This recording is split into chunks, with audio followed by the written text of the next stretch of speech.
नमस्कार दोस्तों, authorise academy में आप सभी का स्वागत है। आज हम चर्चा करेंगे आधुनिक भारत के इतिहास में फ्रेंच कंपनी का भारत आगमन और हम उसके साथ ही पढ़ेंगे प्रथम कर्नाटक युद्ध में उसकी क्या भूमिका रही। लेकिन हाँ दोस्तों, वीडियो देखने से पहले चैनल को सब्सक्राइब करें, ज्यादा से ज्यादा शेयर करें और बेल आइकन को दबाना ना भूलें।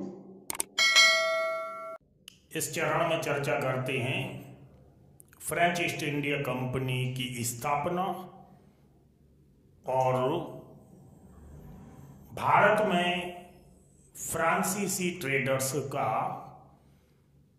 व्यापारिक रूप से प्रवेश। फ्रेंच ईस्ट इंडिया कंपनी को समझना है तो सबसे पहले हमें फ्रांस चलना पड़ेगा और इस कंपनी की स्थापना 1664 में हुई थी, 1664 में। 1664 में फ्रांस का जो राजा है वो लुई 14वां है। लुई 14 का अर्थ मंत्री था कोलवर्ट।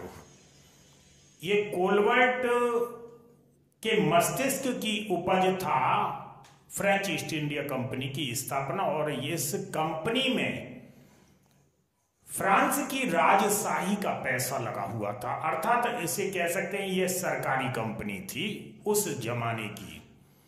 राजशाही का पैसा लगा हुआ था, इस कारण से इसका अधिकतर लाभ जो है ना वो फ्रांस के राजशाही में जाना था।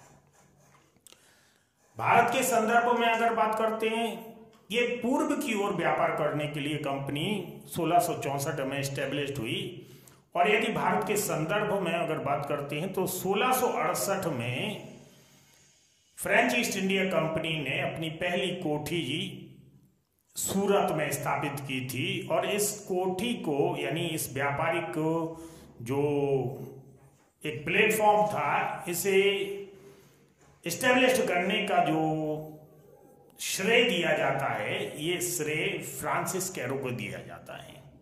1668 में सूरत में फ्रांसिस कैरो ने इस कंपनी को स्थापित किया। उसकी दूसरी कोठी जो है ना 1669 में मसूलीपट्टनम यानी मछलीपट्टनम में स्थापित हुई थी।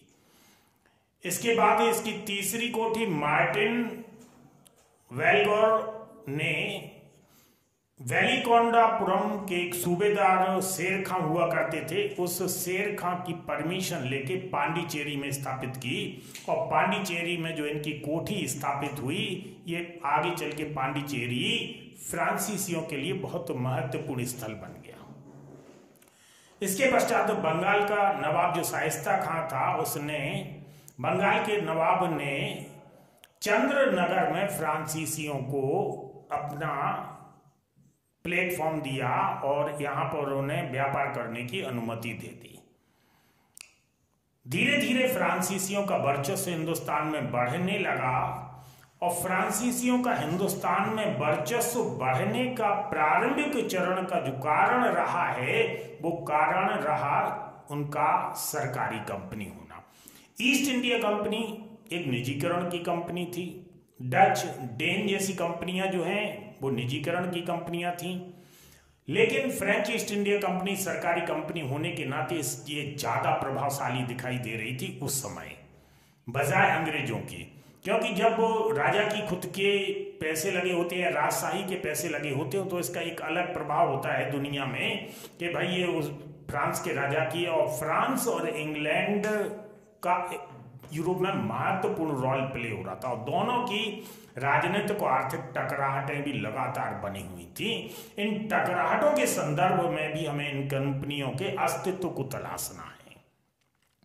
तो प्रारंभिक चरण में जब हिंदुस्तान में ये कंपनी स्थापित हुई तो तेजी से इसका डेवलपमेंट हुआ, तेजी से ये विकास करने लगी 1693 में, लेकिन परिस्थितियां कुछ बदली और डचों ने जो है ना पांडिचेरी छीन लिया। लेकिन बाद में रिजविक की संधि में, रिजविक की जो संधि हुई डच और फ्रांस के बीच यूरोप में, उस संधि के तहत फ्रांसीसियों को हिंदुस्तान में पांडिचेरी फिर से मिल गया, और फिर पांडिचेरी को हेडक्वार्टर बनाया गया।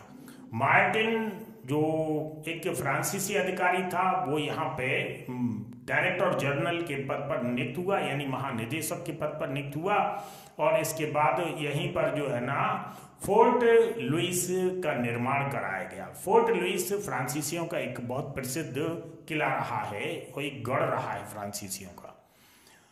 इसके पश्चात धीरे धीरे फ्रांसीसियों ने इस अपने वर्चस्व को या व्यापारिक केंद्रों को या व्यापारिक जो ताकत है उसे आगे बढ़ाया और 1721 में फ्रांसीसियों का कब्जा मॉरिशस पर हो गया।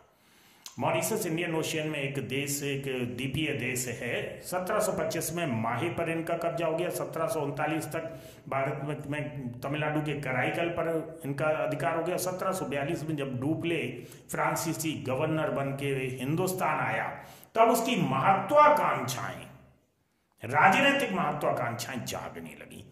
डुप्ले का गवर्नर बनना फ्रांसीसियों के लिए बहुत एक अच्छा युग माना जाता है। डुप्ले ने जिस तेजी से कंपनी का विस्तार किया, जिस तेजी से कंपनी को एक बड़ा प्लेटफॉर्म दिया और जिस तेजी से राजनीतिक प्रतिस्पर्धा को जन्म दिया, वही फ्रांसीसी कंपनी के लिए एक पिलर बन गया था। हालांकि आगे चल के डुप्ले जब वापस चला जाता है तो उसका वर्चस्व टूट जाता है फ्रेंच ईस्ट इंडिया कंपनी का और ब्रिटिश वर्चस्व स्थापित हो जाता है। लेकिन फिर भी डुप्ले ने एक बड़ा प्लेटफॉर्म तैयार करने में इसका एक महत्वपूर्ण रोल प्ले किया था।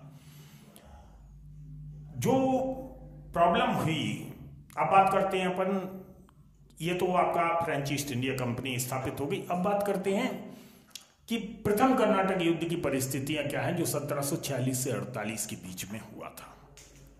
1746 से 48 के बीच में देखते हैं 1668 में फ्रेंच ईस्ट इंडिया कंपनी हमारे स्थापित हो गई। 1608 में ईस्ट इंडिया कंपनी स्थापित हो चुकी थी। ईस्ट इंडिया कंपनी का हिंदुस्तान में व्यापारिक दायरा काफी बड़ा हो गया था। फ्रेंच ईस्ट इंडिया कंपनी का भी दायरा काफी बड़ा हो गया था। ईस्ट इंडिया कंपनी को टक्कर देने लगा था French East India Company. Dupleix का जो विस्तारवादी जो उसकी नीति थी, उस विस्तारवादी नीति ने एक अच्छा प्लेटफॉर्म खड़ा किया, तो दोनों की टकराहट स्वाभाविक थी। लेकिन इनकी टकराहट भारत के संदर्भ में उतनी नहीं देखी जाती है जितनी देखी जाती है यूरोप के संदर्भ में, क्योंकि यूरोप के संदर्भ में दोनों शक्तियां आपस में टकरा रही हैं और यूरोप की राजनीति में दोनों शक्तियां महत्वपूर्ण रोल प्ले कर रही हैं। यहां पर देखते हैं कि ऑस्ट्रिया का जो सपोर्ट कर रहा था, ऑस्ट्रिया का सपोर्ट फ्रेंच कर रहा था और प्रिसा का सपोर्ट जो है ना इंग्लैंड कर रहा था। और यहाँ पे ऑस्ट्रिया के जब राजा की मृत्यु होगी, उसके उत्तराधिकार के मैटर पे दोनों शक्तियां आमने सामने आ गई यूरोप में। इसी ऑस्ट्रिया के उत्तराधिकार के युद्ध के संदर्भ में ही हम ये प्रथम कर्नाटक युद्ध को देखते हैं। अकेले भारत के संदर्भ में यह बात नहीं थी। जहां जहां पे दुनिया में जिस कॉन्टिनेंट में या जिस देश में ब्रिटिश और फ्रेंच दोनों कॉलोनाइजेशन करने में लगे हैं या दोनों ट्रेड करने में लगे हैं, वहां पे इनकी यूरोप की जो टकराहट होती थी, वहां पे धीरे धीरे वो टकराहट होने लगती थी और वहां पे युद्ध होने लगते थे। उसी युद्धों के संदर्भ में हिंदुस्तान को देखा जाता है। 1740 में जो ऑस्ट्रिया का उत्तराधिकार का युद्ध जो हुआ था, उसका हमें भारत के संदर्भ में भी नजरिया दिखाई देने लगा और धीरे धीरे यहाँ पे जो है ना, ये इनका जो मनोवैज्ञानिक प्रभाव था ये सामने आने लगा। यहाँ पे हम देखते हैं कि इंडिया में जो ब्रिटिश एक अधिकारी था वार्नेट, मॉरिशस में जो फ्रेंच गवर्नर है वो लावार्डनेस है।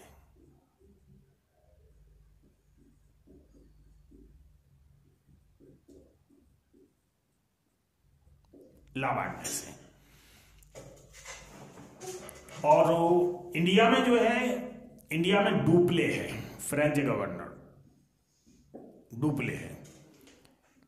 मद्रास जो है वो मद्रास अभी अंग्रेजों के अधीन है और ये कर्नाटक की गवर्नरी में आता। तो कर्नाटक का गवर्नर जो है वो नवाब जो है ना वो अनवरुद्दीन है। अनवरुद्दीन की कुछ थोड़ी सी विशेष कृपा थी अंग्रेजों पर, क्योंकि अंग्रेज पहले आए थे फ्रांसीसियों से। फ्रांसीसी नई शक्ति है, अभी ये राजसत्ता से पूरी तरह से जुड़ नहीं पाए। यहाँ पे घटना ये घटती है कि 1740-42 के आसपास जो है ना, वार्नेट जो ब्रिटिश अधिकारी था, वार्नेट ने कुछ फ्रांसीसी जहाज पकड़ लिए समुद्र में, उन्हें बंधक बना लिया।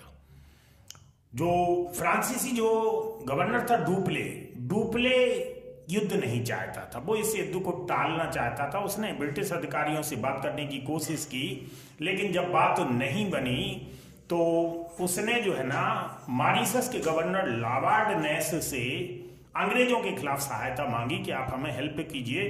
तो लॉर्ड नेस ने एक जहाजी बेड़ा भर के जो है ना डुप्ले के लिए हिंदुस्तान भेज दिया, और यहाँ पे डुप्ले यानी फ्रांसीसी और ब्रिटिश शक्तियों में टकराहट हो गई और युद्ध हो गया, और फ्रांसीसियों ने अंग्रेजों को हराकर मद्रास पे कब्जा कर लिया।